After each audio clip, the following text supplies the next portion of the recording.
Now, what we're going to talk about now is a marriage workout. Just half an hour, I promise you no more than that, to just do a few exercises. And I'd like you to start by standing up, please. And husband and wives, could the husband just give your wife a very gentle, or your fiancé or your friend, whatever, a very gentle neck massage? If you're not here with your husband or wife, just see if you can find someone who's prepared to let you massage their neck. Just very gentle, the way they like it. If you don't know how they like it done, you should by now if you're married, truly. So just very gentle. Just think about those tense muscles that need to be relaxed. Okay, now it's the wife's turn, or the fiancé's turn, or whoever you've managed to encourage. And if your husband is too tall, you need to stand on a chair. You can stand on a chair, we won't tell the nuns. And just give a very gentle massage, because I need everybody to be relaxed. And if you're on your own, just wriggle around. Okay. Now, the deal is that you need to go home tonight and do this with each other, please. But you need to let each other know what sort of massage you like. Okay. You ready? The worst thing is being in my spot, talking last before everybody wants to go home, so I know that. Bear with me. I just wanted to talk about some ways to strengthen your marriage. I'm not going to repeat what Joe's talked about, but you'll notice some of the things that Ryan's talked about, and that Neil Ormerod talked about, and Joe talked about, and even what Bishop Fisher talked about. I'll make a couple of things I'm going to say, you'll recognise them. So I'm talking about this subject from lots of perspectives. My own marriage of 37 years to my darling husband Peter, who's down there. See, what happens is when you're married to someone like me, you get dragged in to do all sorts of work, so he's been volunteering and been here all day doing lots of hard work. But also from my work as a marriage and family counsellor, and also from observing marriages and couples and families for a long time. So this is really about how you keep your marriage strong. Most engaged couples are in love. I think most of you were probably in love when you got engaged. And you hope and expect to spend the rest of your life together. That's the hope that you had. And various of the speakers today have talked about that you start that marriage and that relationship with hope. Now, the romance and attraction may never fade, but at some point for the marriage to last, you make a decision to love. You make a decision to love. That's the through the good times and bad, which various people have referred to. Now, we might not sometimes like what our husband or wife says or does, but we continue to love. And that's what we call the vocation to love, the vocation of marriage. There are no perfect people. That's been referred to. I'm certainly very imperfect. So there are no perfect people, there's no perfect marriages. Anyone want to put their hand up with their perfect marriage? No, didn't think so. So even though we are imperfect people, and even though we have imperfect marriages, we can't be complacent about that. We can't just say, oh, that's okay, I'm imperfect, marriage is imperfect, that's how it is. We need to strive to be better. We need to strive not to hurt each other and to love each other. So in the sacrament of matrimony, the couple who are getting married administer the sacrament to each other. The sacrament is a contract, and Ryan talked about it as a covenant. It's a contract, but it's a covenant. That's the vows that we make. And it's a beautiful aspect of grace that flows from that sacrament. So Joe had talked about marriage is a commitment, that part of that covenant and the commitment. It's a permanent commitment we make. It's a place where a man and woman seek and find intimacy and deep union with each other. It's where spouses cooperate with God in the creation of new life, and a place of lifelong support and love for each other and for the children that you have in your family. Significantly, to make our marriage strong, we depend on sharing our Christian faith, and it assists us to do that.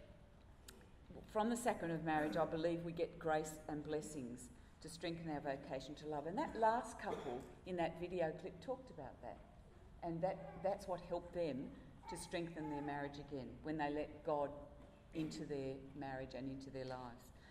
I can say quite strongly, and I think many of you would believe this, that God is with you in your marriage. I know that He's with Peter and I in our marriage, and as part of that, we need to regularly call on God to help us to build up our love and strengthen our marriages. Praying together is essential. Now, everybody will pray differently, but finding ways to pray together. Going to Mass. Today was a beautiful Mass, I thought, and I was really appreciative of Father Paul and Father Phil to share that Mass with us. But it was lovely to share that as couples, and for all the couples that were here, and the families and all the darling kids that were there too. So those kind of things, prayer and our faith and sharing Mass, can help us strengthen our marriages. And there's actual evidence and research that validates that. They find that people who have a faith-based marriage and who share a faith generally have stronger, longer-lasting marriages. And if anyone wants to know about that research, I can give you the information about that. So, but to make a marriage strong, you really need to work on some of the things. As Joe mentioned, it doesn't just happen. You have to work on some things. There's 10 principles that I'd just like to talk about very briefly, and I will call them the 10 Commandments, if I'm allowed to say that. 10 Commandments for a healthy and loving marriage. Now, they're not original, you've heard them before, but I'm just putting them in this concept. Now, I hope you're all going to be very impressed, but I'm using technology, right? Oh, we think we are. Did it? It's all right. Oh, it's not switched on. Thank you. Okay. Now, I have to be honest, I didn't do this. I managed to find someone who had these skills. Right, the very first one I want to talk about is respect. So what does respect look like? It's mentioned often, you need to respect each other. It's in how you speak to each other. It's in how you acknowledge the other. Joe talked about, it's like making your husband or wife a special guest in your home. How do you let them know that you care about them?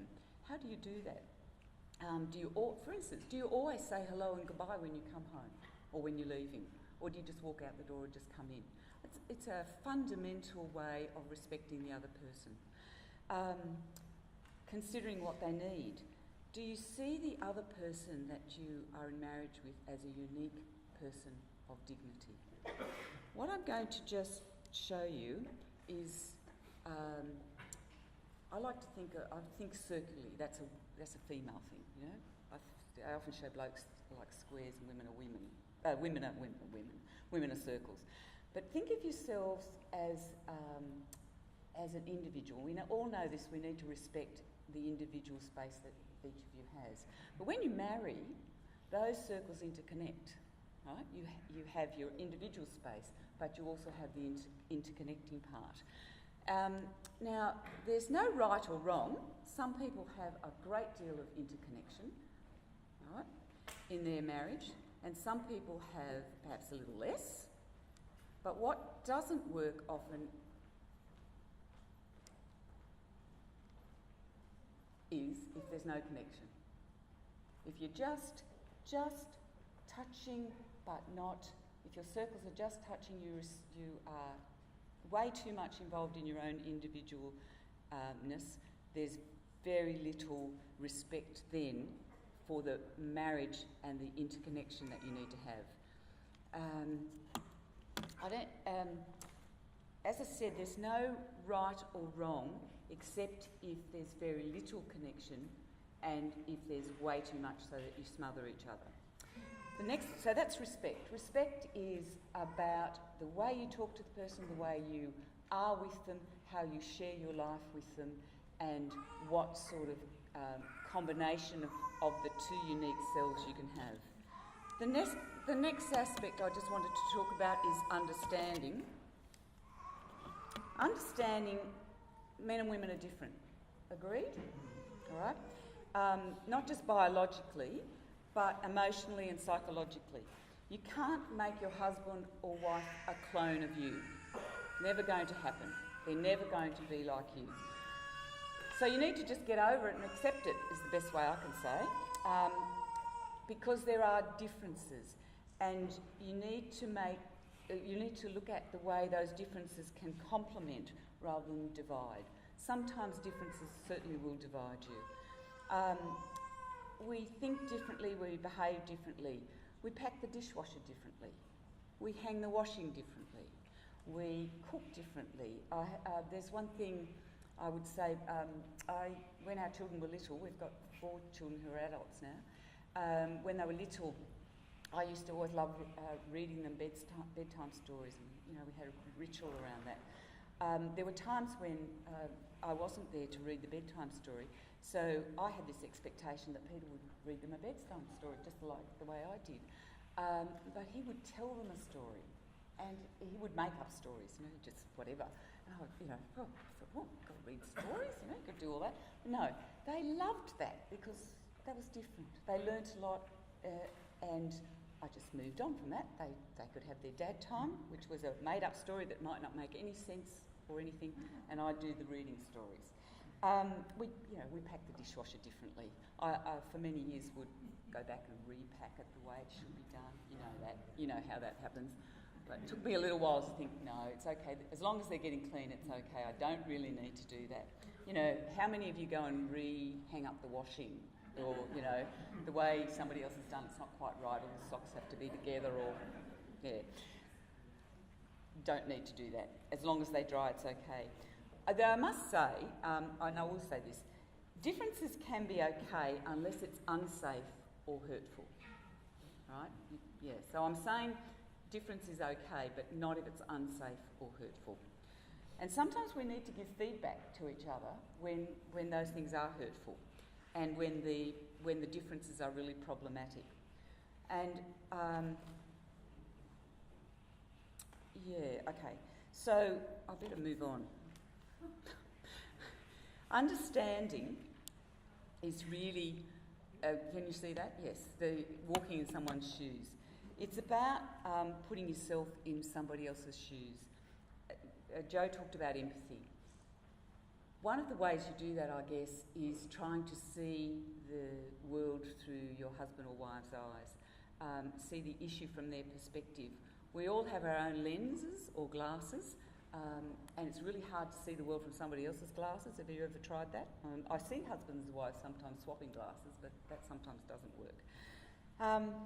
One of the ways you develop understanding is by having a love map of your husband or wife. Now, I'm going to get you all, at some stage, to Google love map. I won't have time to go into it now. But what it really means is, just like you have a map of your suburb or the street you live in, it's got all the bits and pieces, by developing a love map of your husband or wife, it's the things that you learn about them. What are their likes and dislikes? What are their interests? What are their hobbies? Who are their friends? What's their favourite movie? Can you actually say now, those of you that are married or engaged, do you know what your husband or wife's favourite song is? And if you don't, you might need to find out.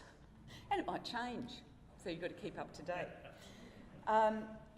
So developing a love map will help you in your understanding.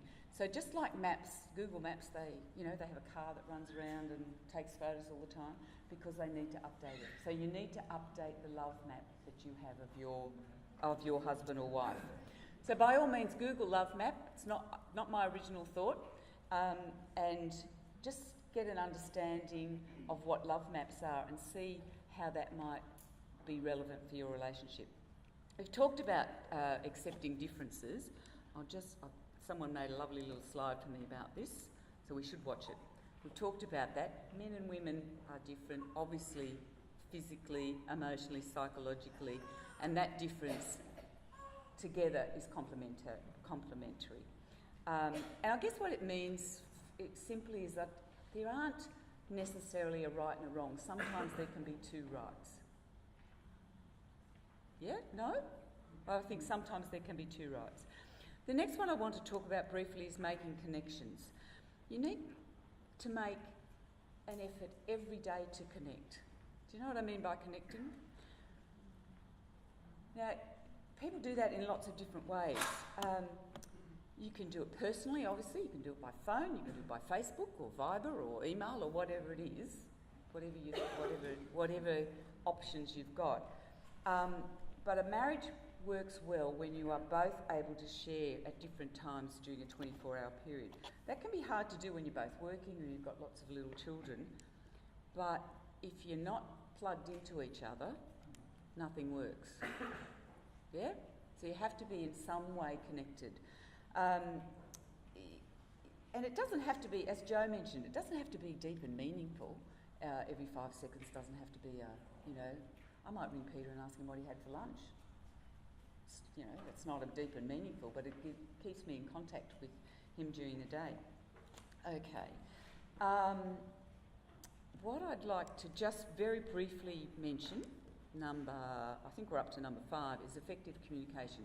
Now, Joe gave you a lot of examples of ways to communicate effectively, so I'm not going to go through all of those. But I would just say this, that God gave us 2 ears, 1 mouth. We should listen twice as much as we speak.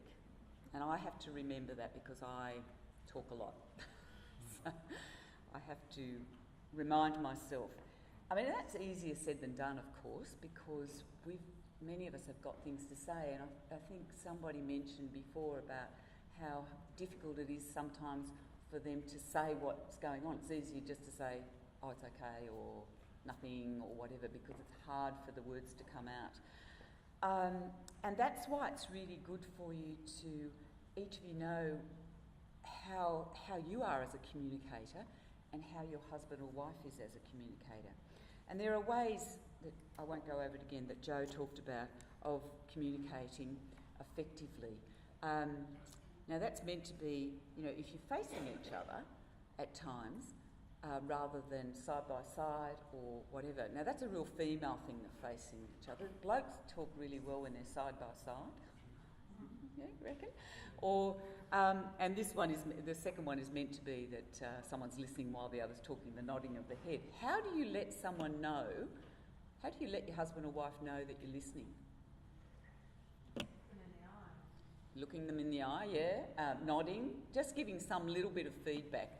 But of course, you're not listening if you're talking across them all the time. There's a lot of don'ts that, we could come up with. So there are love languages. I think Joe mentioned love languages. One of the really useful things is to find out and understand what your love language is. Again, this is something, Dr. Google will help with. If you Google love languages, you'll get a whole lot of information about it. Or if you contact us at CatholicCare, we can give you a whole lot of information about it. But there's generally 5 different love languages. And that really means this is the way you as a person tend to express your love. So for some people, it's by giving time. For some people, their love language is giving gifts. For some people, it's acts of service. That's their main love language. For others, it's words of affirmation. And for others, it might be touch. Now, if you're a couple and one of you, your love language is mainly acts of service, and for the other one, it's touch, and you haven't figured that out yet, that can be quite frustrating. If for someone else, it's their main love language is to give quality time, and for the other, they want gifts, that could be interesting too. Most people will have a dominant love language, but they'll also have bits of the other. And you do best if you can understand your own dominant love language and your husband or wife, your fiancé. All this is relevant for families as well, in all your relationships. If you can figure out what the dominant love language is of the person that you're with. The next one is expressing feelings effectively. Now, we all have a multitude of different feelings. I'm not going to get you to tell me what they all might be. And feelings often just happen. Feelings in themselves are not right or wrong. What's important is how we express those feelings. So, and I'll probably use the two examples. How we express love, and we just talked about love languages, is understanding your love language is really important, and therefore how you express it. Another one is anger. And there's nothing right or wrong with anger, you just feel it. It's how you express it that can be problematic. And we're going to go on to that in a minute. I'll talk a little bit more around that. I think with expressing feelings, the difficult thing is finding an effective and useful way. I guess something like the person who may feel very sad and can only cry and is unable to say what is sad can be just as difficult as someone who's really angry and can only just erupt like a volcano, because you can't then necessarily know what's really happening for them. There's two things there I'd like to say. It's not good to keep all your feelings to yourself. You can't bottle all things up. That's really not helpful. But by the same token, it's also not good to go blah with everything and just express everything. You need to find a good balance, and a balance of acknowledging your feelings, understanding what they are, and being able to find a way to express them. There's the good old volcano. The difficulty with a volcano is that if there's an eruption, just like a real volcano, there's a lot of damage, a lot of hurt from the fallout. Much more effective in terms of those feelings of anger is if there are ways to express the anger before it builds to a volcano and erupts. And for different people that will be different things. For some people it will be finding the way to be able to talk about it. For some people, because anger is an energy, a way to use up that energy that's not going to be hurtful or destructive to others. I think it was Dr. Ryan Messmore this morning that mentioned John Gottman's work around the he called it the Four Horsemen of the Apocalypse. This is another Google thing you can look up. There are four particular things that are very destructive in relationships, and one is criticism, the second one is contempt, the third one is defensiveness, and the fourth one is, this is American, stonewalling, where it's you just don't talk about it. The no talkies, we're just not going to talk about it. And if any of those things are predominantly happening in your relationship, then they are going to be damaging to your relationship and to the love you feel for each other. Okay, next one. I'm going well. The next one is negotiating conflict. So Joe mentioned it, and it's been mentioned before. Conflict is normal in a relationship. It's there. Unless you're perfect people, each of you, there's going to be some conflict. How you negotiate it really depends on all the things that Joe talked about, the things that we've talked about. That's respect, understanding, accepting differences, connecting, listening effectively, and managing your emotions. Even if you're well matched and prepared, it's not easy for any two people to live together day and night. Would you agree? I do. I think it's really hard. 24/7, all these years, it can be quite tricky. Because we've all got faults, and I'll go back. We're not perfect people. We've all got faults and imperfections. So I guess the way I'd say it is, it's not easy to live holy lives all the time. And it's not easy to sustain a lifelong relationship as marriage is meant to be. So all those things take sacrifice and effort. No one comes to marriage without some emotional wounds from past relationships, not necessarily from a boyfriend-girlfriend or a previous marriage, but from perhaps things that happened in their childhood. There's sometimes some hurt that we all have that needs healing. And I think one of the graces that comes from the sacrament of marriage is here's an opportunity for healing. Here's an opportunity for the relationship to heal some of those wounds from the past. And that happens from the love that you give each other. So, just very briefly, and I know I'm running through these quickly, we're often held back from intimacy and true communion of persons in marriage by fear of being rejected, I guess would be the best way I could describe it.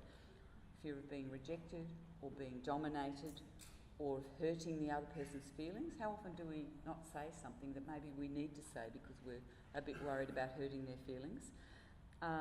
Or also thinking that our husband or wife aren't going to be able to give us what we need, so we hold back. And I've talked a bit about anger. Anger often is one of the things that blocks that flow of love when it's not expressed effectively. There are thousands in negotiating conflict. I think in every day there's hundreds of decisions you need to make. In a week there's thousands, in a year there's thousands upon thousands that you need to make between each other, so you need to negotiate. And challenges, there are challenges in that. The best way I can describe it is you need to fight fair. And there are some rules around, which we've already talked about, which Jo has talked about for fighting fair, really, involving all those things. The next one I want to talk about is affirmation and gratitude. You need to make sure that the other person knows that you love them and that you are aware of the things that they do for you. I think you need to remind the person that you love and that you're married to in all your relationships with your children as well, I think this all applies, that the things that you appreciate about them. And I think marriage is about a lot of the mundane, everyday, boring things in life. It's not about the extraordinary. That's there as well. But how often do we thank each other for cooking the meal, or for getting up and going to work every day, or for bringing in the washing? But I'll say it, the boring stuff that we tend to take for granted, those acts of service that we do over and over and over and over again. I think most people like to hear being thanked.